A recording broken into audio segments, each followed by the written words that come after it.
दोस्तों नमस्कार, मैं आजाद हिंद न्यूज की तरफ से मैं मनोज कुमार शर्मा एक बार फिर बड़ी चटपटी खटपटी और रटपटी खबरें लेकर के आया हूं। ऐसी खबरें जो वायरल होने वाली हैं, जो वायरल हो भी जाएंगी, क्योंकि इन खबरों के बारे में कोई सोशल मीडिया पर ही खबर चला सकता है।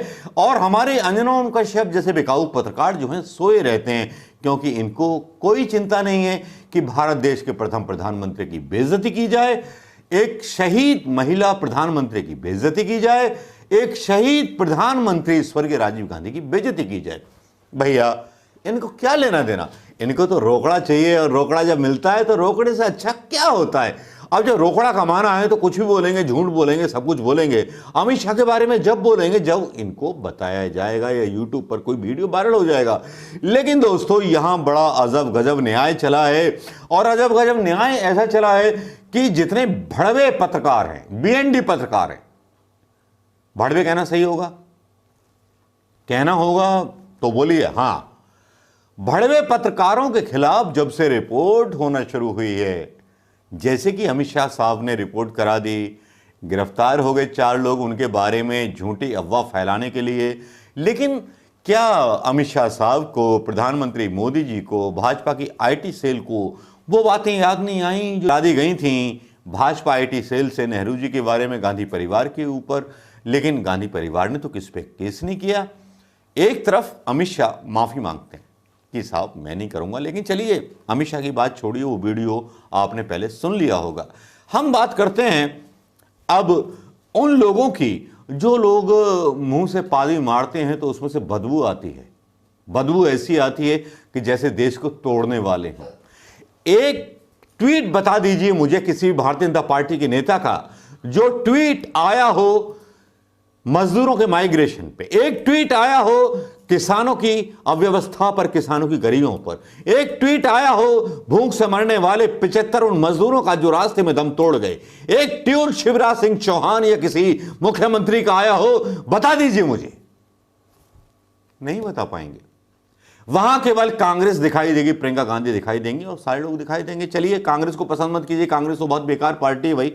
कांग्रेस इतनी बेकार पार्टी है कि वो झंडे नहीं गाड़ती सड़कों पर, आंदोलन नहीं करती बड़े बड़े, आग नहीं लगाती बसों पर, रेलवे ट्रैक नहीं उखाड़ती।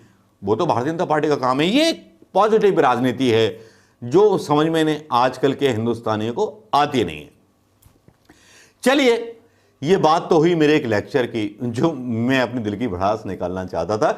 लेकिन यहां संबित पात्रा के ऊपर भी वो एक्शन हो गया उन भड़वे पत्रकारों के अलावा। भड़वे पत्रकार कौन, नाम लिखिए सबके आज कमेंट में, आज आपका टेस्ट है। भड़वे पत्रकार, बीएनडी पत्रकार अमीश देवगन, अर्नब गोस्वामी और एक और तीसरा उसके खिलाफ भी हो गया है ना, सुधीर चौधरी। हाँ, सुधीर चौधरी, उसके खिलाफ सरकार का एक केंद्रीय मंत्री खड़ा हो जाता है। जी हाँ, ये पहली बार देखा नजारा कि गुनाहगार के साथ खड़ा हुआ आया नजर सरकार का वो सरदार जो खुद गुनाहगार है। जो बोल रहे हैं अपनी अकल से बहुत सही बोल रहे हैं, लेकिन साथ में सीधे सीधे समझ में आ जाता है इन बेवकूफ संघियों का चरित्र कि ये खुद ही पोल खोल देते हैं कि ये हमारे साथ हैं, हमारी पार्टी में हैं। तो अब लोगों को भी समझ में आने लगेगा कि सुधीर चौधरी हों, अमीश देवगन हों, अंजना कश्यप हों, रोहित सरदाना हों, रजत शर्मा हों, लिस्ट बहुत लंबी है। सबके सब भारतीय जनता पार्टी की सपोर्ट में उनके कार्यकर्ता और उनके प्रवक्ता हैं। उनके लिए वकीलों का काम करते हैं। और कांग्रेस के प्रवक्ताओं को शर्म आनी चाहिए, एक ऐसा वो मंच ढूंढना चाहिए इनको जहां से ये अपनी बात कह सकें और इनके आईटी सेल थोड़ा सा एक्टिव हो सके। आईटी सेल एक्टिव कितना हुआ है कितना नहीं, वो तो ट्विटर पर देखने को मिल जाता है, क्योंकि पीएम केयर फंड को मोदी मीडिया का आईटी सेल मात नहीं दे पा रहा है। पीएम केयर फंड्स का हिसाब दो, ये ट्रेंड जो है पिछले 48 घंटों से चालू है और मालवीय के तोते उड़े हुए हैं।